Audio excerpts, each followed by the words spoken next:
Eto na guys, ito nga palang ating power station na to is talagang napaka-portable. Pwede mo siyang dalhin kahit saan basta may charge yung kanyang battery sa loob is pwede mo na siyang magamit. Napaka-convenient niya guys at matagal din siyang malobat. Ito nga kahit water heater ang gagamit ko siya. Pwede kang magkape kahit saan. Pwede mo siyang dalhin sa bundok. Pwede rin sa tabing dagat kahit saan mo gusto. Pwede mong gamitin work from home or kung ano man yung gusto mong paggamitan sa ating power station na to guys. Napakasulit. Ay, dito na nga guys, so very excited tayo ngayon kasi nga naman napaka-special ng product na i-unbox natin ngayon. Actually, bukas ko pa talaga siya bubuksan. Yun nga lang, kating-kati na yung kamay kong buksan to kasi naman Blue Yeti yung nagpadala sa atin ito. Kaya wala nang maraming kuda, buksan na natin yan. Actually guys, pagka-receive ko nito kanina, gustong-gusto na talaga itong buksan. Gusto ko makita yung kanyang laman kasi nga naman nakikita ko lang to sa ibang mga YouTuber. Pero ngayon, naka-receive na tayo nito. And guys, from Blue Yeti pa talaga. Magaan lang pala siya. Actually, mabigat pa dito yung dalawang 50 ampere hour na battery ng lead acid. Ito na guys yung kanyang box. Ayan. Ito yan guys, nakaharap sa atin ang Blue Yeti. Buksan na natin yan. Ito na guys. Blue Yeti. Ayan na guys. Mabigat. Ayan. EB3A Portable Power Station. Ayun. And ito na nga guys, umaga na ulit and bubuksan na ulit natin tong EB3A na to kasi kagabi masyado akong na-excite magbukas ito kaya naman masyadong napabilis yung video. Kaya kanina binalik ulit siya sa loob para ma-unbox natin siya ngayon ng sunod-sunod. At para ito yung ating unang lagayan. So first, nandito yung kanyang mga chargers. So ito yung ating solar connector. Meron siyang kasamang MC4 connector. Ito yung ginagamit natin para ma-charge yung ating power station gamit yung mga solar panels. Ayan. And then we have another one. Ito yung ating AC charger para ma-charge naman natin yung ating power station direkta sa kuryente. In that case guys, pwede natin i-charge sa solar panel and at the same time, pwede rin natin siyang i-charge gamit yung kuryente kung meron man tayong kuryente. Pero kami, pure solar system kami kaya talagang sa solar ko sa i-charge. Ayan. Eh, malaki rin nga pala yung wire niya guys. Ayan, 16 gauge wire. Ayan. And then, next na laman tayo. Siyempre, meron tayong warranty card from Blue Yeti. And of course, yung ating manual. Ayan, user manual. Nandito lahat nakalista. Nakaprint lahat dito yung mga important informations na dapat natin malaman dito sa ating power station na Blue Yeti. And next, dito na tayo sa pinakahihintay natin. Ang ating EB3A power station. Ayan guys, sobrang ganda niya. Ayan. And napunta naman tayo sa kanyang mga specs and parameters.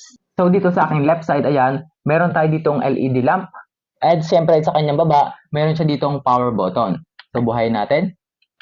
Ayan, yung unang ilaw natin is low light lang, medyo mahina. Second, yan, mas malakas. And yung third naman is, ayan, SOS or emergency light. And next, dito naman tayo sa ating right side. Meron tayo dito mga DC output, meaning itong ating power station ay naglalabas ng DC power. So dito sa una, meron tayo ditong cigarette lighter port.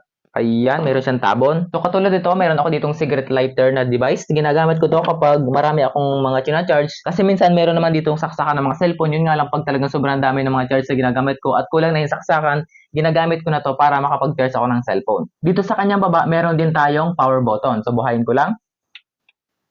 Ayan, buhay na yung DC sa kanyang LCD screen. At syempre, dito ako nag-charge sa mga devices ko. Ayan, gumagana na. And then dito naman sa baba, meron din tayo ditong 12 volts port. Ayan, meron siyang dalawa. Yun yung mga device na merong dulo katulad nito. Ayan. At yung kanyang maximum current naman is hanggang 10 ampere. So malakas na rin yung kanyang capacity. And dito naman sa baba, sa gilid niya, meron din tayo ditong dalawang USB port para pang-charge sa mga cellphone, which is compatible hanggang DC 5 volts, 3 ampere or 15 watts. And dito naman sa kanyang katabi, meron din tayo ditong Type-C na compatible sa fast charging which has 100 watts power capacity. So dito sa kanyang Type-C kasi nga fast charging siya, dito ako nag-charge sa mga devices ko katulad ng aking cellphone tsaka ng aking power bank kasi mas mabilis siya makapag-charge. And also kasama din nga pala sa DC power na nilalabas nitong ating power station ay yung kanyang wireless charging dito sa taas. Ayan. So kung compatible sa wireless charging yung phone mo dito sa taas, papatong mo lang siya dyan at mag-charge na rin siya. And ito nga pala ang kanyang wireless charging is compatible hanggang 15 watts. Ayan, mabilis na rin siya kahit papaano. At dito naman sa baba nitong ating lamp, meron tayo ditong dalawang AC ports which are saksakan ng mga appliances natin katulad niyan.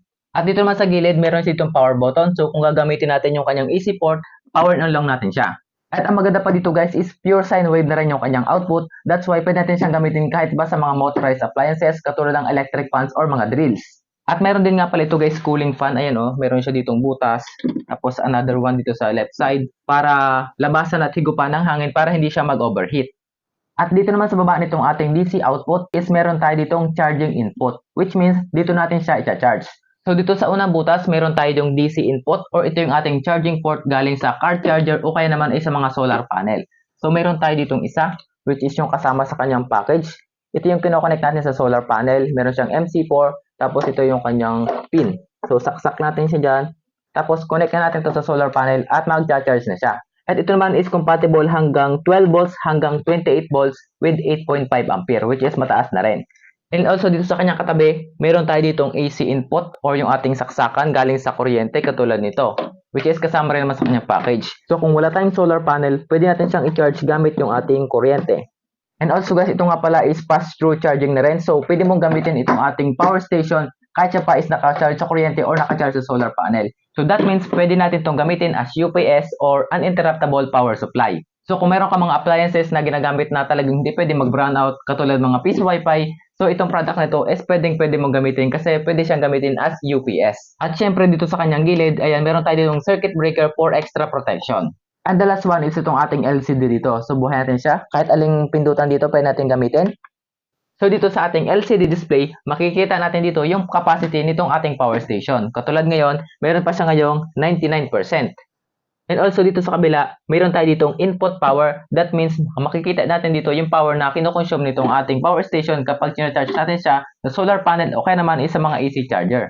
Dito naman sa kabilang gilid, ayan, meron tayo ditong output power. So makikita natin yung mga power na kinokonsume ng ating mga appliances.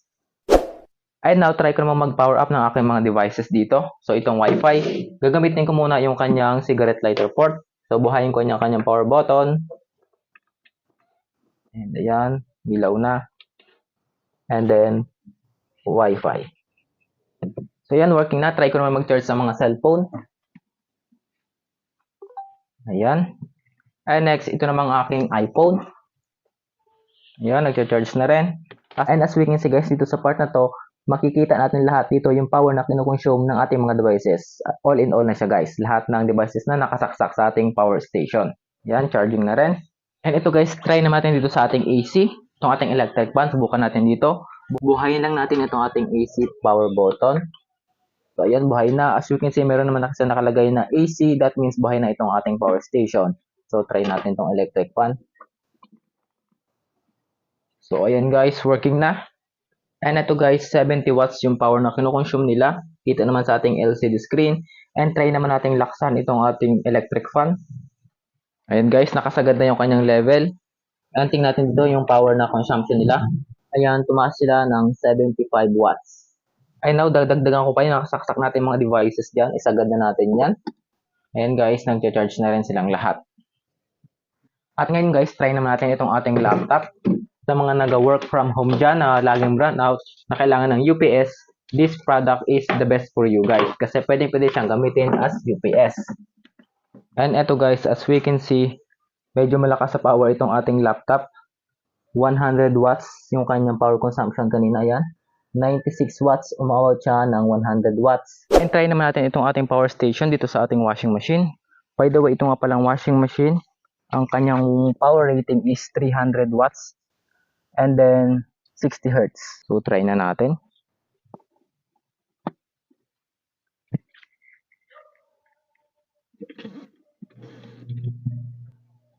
Ayan guys, gumagana na siya. And as we can see dito, ang kanyang power consumption is umaabot ng 257 watts lamang. So try natin guys yung kanyang 15 minutes kung kaya niyang matapos at hindi agad malaloobat itong ating power station.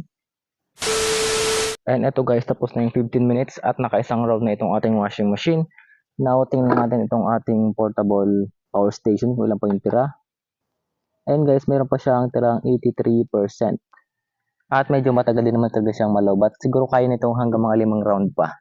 And ito nga guys, try ulit natin. Isang second round pa. Another 15 minutes. From 83%. Ayan. At eto guys, tapos na yung ating second round. Bale, naka 30 minutes na siya. Tingnan natin itong ating power station. Ayan, meron pa siyang tirang 68%. And medyo mainit siya kasi bilad siya sa initan. Ayan. Siguro kaya pa nito mga 3 pang round.